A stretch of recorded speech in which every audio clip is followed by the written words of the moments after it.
morning. Sleep well last night, Mr. Whitney? I hope so. Just fine, Gunther. And yourself? Not bad, not bad. I was just wondering if it wasn't all a dream. Did you really mean what you said? Oh, yes. I meant what I said, Gunther. I'm glad to hear that. You help me take out Gavin Wiley, and you'll be richer to the tune of $500,000. In cash? In cash, in whatever denominations you'd like, Gunther. That should keep you in rum punches on some tropical island for quite some time to come. No, actually, I've been thinking. I just might take all that bread and buy me a tropical island. Gunther Island. How does that sound? It sounds as if you've decided to cooperate. I'm willing to cooperate. The question is, will Gavin Wiley? Oh, yes, Gunther, that's our responsibility to be convincing. Especially you. You have got to be convincing. Yeah, but to actually make the guy believe that he killed me with his own gun, that's not going to be so easy. That's right. That's why we can't take any chances. That's why our first stop today is going to be the Wiley Dance Studio. Huh? We're going to take a look at that gun.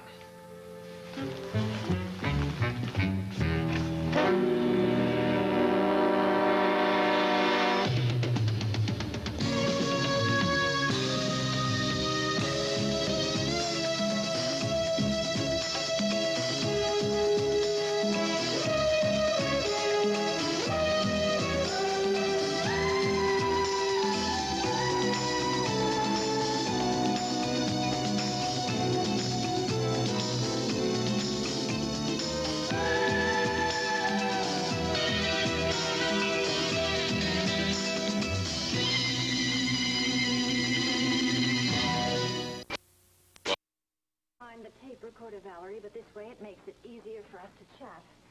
And I won't forget any important quotes. Well, I don't know how many of those you're going to be getting. Oh, now just try and relax. Okay. It's just hard to talk about myself. Well, even without your connection to your father's clinic in Lucerne, you still have a very touching human interest story to tell. So would you like to begin? Okay. Okay. It was the summer of 1978. Several summers prior to that time, I had spent either traveling or with friends. But that July and August were set aside for me to be in Lucerne. There weren't very many patients at my father's clinic that summer, but Daddy did introduce me to Jim. And how did you react to him when you first met him? Well, it wasn't exactly love at first sight. He had bandages all over his face. And he was very withdrawn at first. Actually, the first couple of days, I could hardly get him to say much at all. And then, little by little, he came out of his shell. And we'd talk about things that we liked and didn't like. And we found we had a lot in common. We liked the same books and the same authors. Oh, he would quote from Browning, Keats, and Shelley. I had never really liked poetry in school, but he made me love it. And anyway, in a couple of weeks, I guess he just felt close enough to me to tell me what happened to him in Vietnam during the war. These memories are very painful for me now. Well, you don't have to do this now if you don't want to. No. I want you to know how it happened. By the time I got to the fighting was pretty well winding down. But there were still small pockets of resistance, and my company, Charlie Company, we were assigned to a mop-up operation. Actually, it was more like search and destroy. And we were in the Mekong Delta in a rice paddy one day on patrol. And all of a sudden, there were these popping sounds all around us. And guys started dropping all around me. And the thing was, we were in the open. There was very, very little cover. And we returned fire as best we could. And we finally managed to find an old abandoned hut. And we retreated to it. And by that time, though, most of the guys guys were pretty badly shot up. The radio was gone. So we couldn't call for medical assistance or anything. So my company commander, Pete Harmon, and I, we were assigned to go out and find some help. But you were still in enemy territory? And we got about, must have been 2 miles or so, and we ran into some sniper fire. And we returned it as best we could. But Pete caught a shell in the leg and dragged him over to one side and returned fire for a while. And then when things quieted down, I kind of half carried him for as long as I could, and then I couldn't do it anymore, and he was losing blood. I found a tree, and we tried to camouflage ourselves as best we could to wait for nightfall. I thought it would be safe this time. But I was wrong. See, the VC are very, very proficient night fighters. And apparently they had been tracking us all along, waiting for us to show ourselves. And they opened fire, and it was pretty tough for a while, but I guess we were fairly lucky. We managed to hold them off. And then I saw an APC, armored personnel carrier, coming towards us. And a grenade was thrown. It landed pretty near Pete, and by that time his reflexes were all shot to hell, so I didn't think about it. I just pounced on it and threw it as far as I could. And you talk about luck. It was a direct hit on an armored personnel carrier and put it out of action. But the shrapnel started flying in all directions, and I caught more than my share of it, it seems. I laid there for a few hours, I guess, and heard the sound of choppers, and it was medical help, so they picked us up and brought us to hospitals. Pete went to one, I went to another, and then I was finally sent back here to the States, and I went from one VA hospital to another, trying to patch my face up. Until finally it was decided that my condition required special attention, and I ended up here. Jim, that was wonderful what you did. Saving your friend's life. Really, I've never met a live hero before. I'm not a hero. They can keep all their damn medals. All I want is a face. Well, you're going to have one soon. Yeah, but I don't have one now. And that's very unfair to you. A woman can't love a man like this. A face isn't the only reason one falls in love, Jim. I don't know. When I saw your face, I fell in love with you.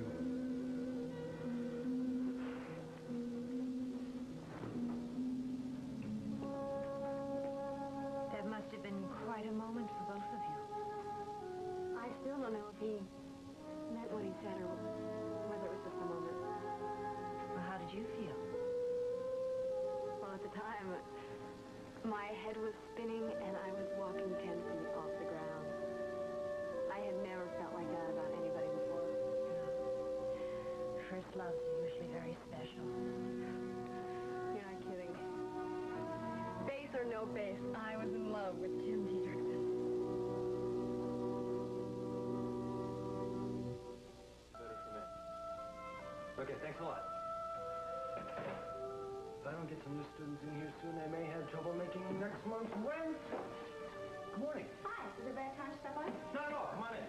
I remember you for a while, so I thought I'd come in and see how you're doing. I'm glad for the company. Care for a cup of coffee? Got an extra. Sure. Have a seat. I'll serve you for a change. Oh, that sounds good. It's nice to see how the other half lives. Here you go. I wish I could provide a floor show for you, but things are pretty dead around here right now. Oh, that's okay. Talking to you is just fine. It's kind of strange not to hear any music, see my students going through their routines. So it's really official. You and Jody are no longer members of the Whitney Dance Company? That's right. Jody is home resting. I am here looking at an empty studio, and my ex-dancers are at the Whitney Theater rehearsing. So, yeah, I'd say we were out of it, all right. I'm really sorry it worked out this way. It has its advantages.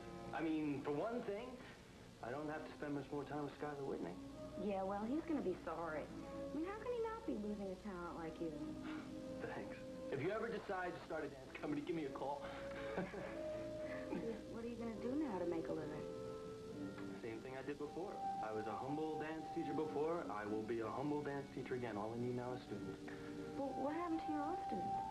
I sent them to other teachers. I can't expect them to come back now. Gavin, can anybody take lessons with you? Well, sure. Any dancer. I mean, anybody who's willing to work seriously. But, I mean, you don't just teach professionals. Jody wasn't a pro when she first came, although professionalism is what I aim for. Well, I think I know someone who might like to take lessons with you. Oh, yeah? Great, send her over. Or him, or it, anything. Lessons. It's her. It's me. You? Yeah, you know, I used to take dance, a long time ago at the Y, and I'm a really good skater. Did you know that? No.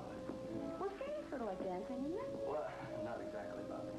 You know, I think it'd be a really good thing if I could learn. I mean, I don't want to be a waitress all my life. Sure, I can understand that, but... Gavin, I can pay you. I've been saving money, and I still have my job at Sid's. Bobbie, you don't know how much hard work it takes to be a dancer. And you're on your feet enough as it is, it is. I know what. Let me dance for you. Come on, it'll be fun. Come on. Can I put the circuit on? And it don't last, okay? It's a long time.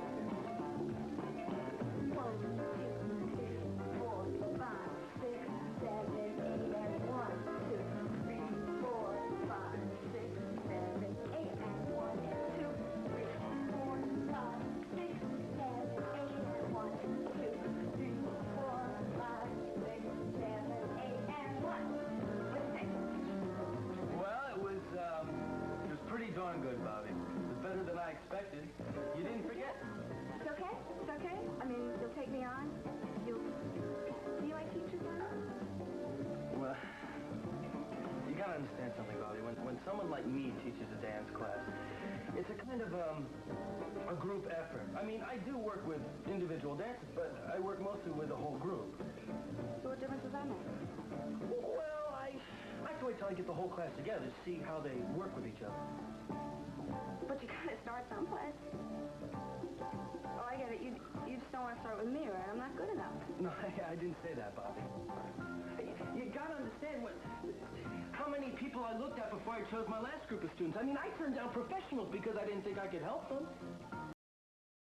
And you don't think you can help me?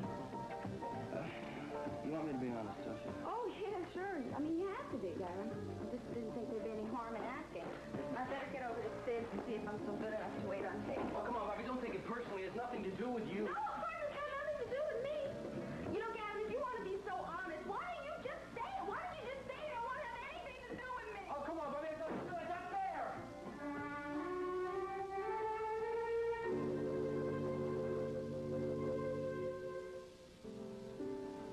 So, how did I do? Well, if I had any gold stars, I'd give you 2. Oh, thank you. No, you were the most cooperative and informative person I've interviewed in a long time, and I couldn't ask for more.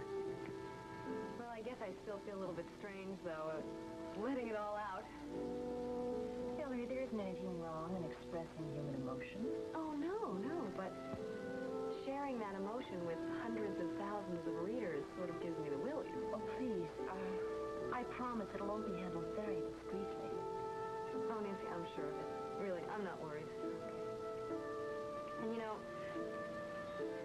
for a long time I felt very resentful of Jim for not keeping his promise and staying in touch with me. Well, maybe there was a reason for that. Sure. It was a summer romance and nothing more. Well, then let's see. For the sake of speculation, what if the surgery wasn't a success? My father was very good, Nancy. Okay, but what if the lieutenant was disappointed and he didn't want you to see a face that you couldn't love? That's possible, I guess. But I think I would rather believe that he just lost interest and that the surgery was successful for his sake. Come in. Kelly, hi, darling. Hi, Val. How are you? Fine. Good. I'm here to take this lady to lunch. Oh, how nice for you. Oh, how'd the interview go? Well, we're all done. You look forward to reading that. When will it appear? And tonight's edition, and I want to thank you again for those pictures. Oh, sure. Yeah, I hope that this article is a good idea. Well, Kelly, Dr. Bryson put the lieutenant's identifying numbers in the letter to Val for some reason. I wish I could figure out what was going through his mind. Oh, it's all so mysterious. Maybe this patient was one that your father didn't like to talk about openly. Maybe Dietrichson was one of his less legitimate cases. You're wrong about that, Kelly. Now, he was a soldier and a war hero. Okay. Okay, don't be defensive.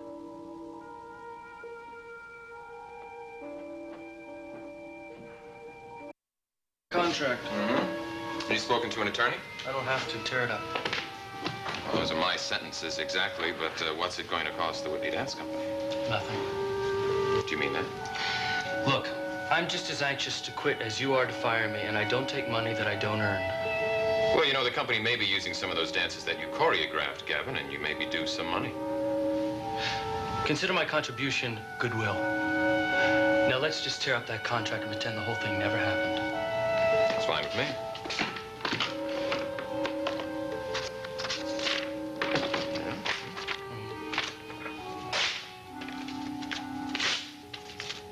Your receipt. Excuse me, Mr. Whitney. What is it, Gunther? I have a couple of errands. Do you want me to go now and come back, or would you like me to wait? No, that's all right, Gunther. I've concluded my business with Mr. Wiley. We can leave now. I'd like to stay a minute or two longer, Mr. Whitney. Why, Gunther? Well, I got a couple of things to say to my pal Wiley here. What's on your mind, ape man? I don't like you, Wiley. I never have. The feeling's mutual. Well, you know, now that my boss doesn't need you to teach his dancers how to prance around the stage anymore, it might be a good time to break that other leg of yours. Knock it off, Gunther. There's something about a kneecap shattering, you know? It's like music to my ears. You know, Whitney, you really ought to keep your animal muzzled and leashed. Leave it, Gunther.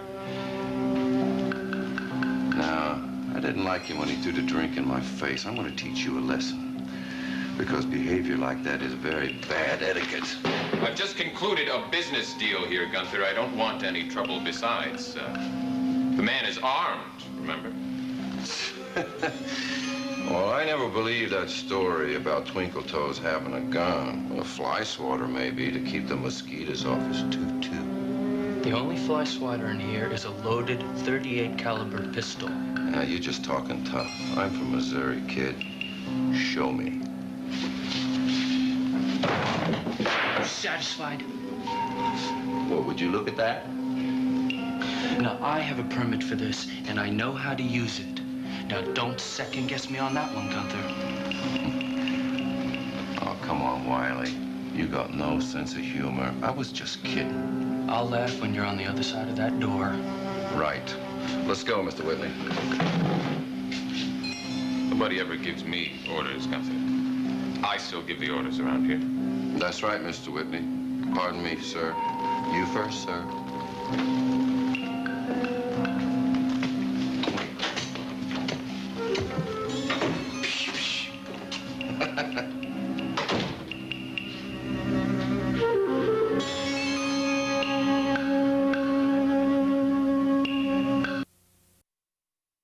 Newspaper reporters get hungry. Now, how about joining me and Val for lunch, huh? Oh, yes, please, join us. Oh, I would love to, but I'm afraid duty calls. Don't you have an hour to spare? No, darling, I'm afraid not. Not if I'm going to have this story ready by the deadline. I have a meeting with my editor 5 minutes ago. Oh, dear. Well, we'll make it another time. Okay, I look forward to it. Oh, here are the pictures, and thank you very much. May I see those? Sure. Thank you. Okay. Bye-bye for now. Bye-bye. Thank you again, Valerie. My, you two certainly made an interesting couple. That summer seems like ages ago. Yeah, I I was thinking last night about what you said about being in love with Jim. Kelly, my relationship with Jim happened a long time ago, under very special circumstances. Yeah, I know that. And so I really don't see why it should bother you so much. It just does.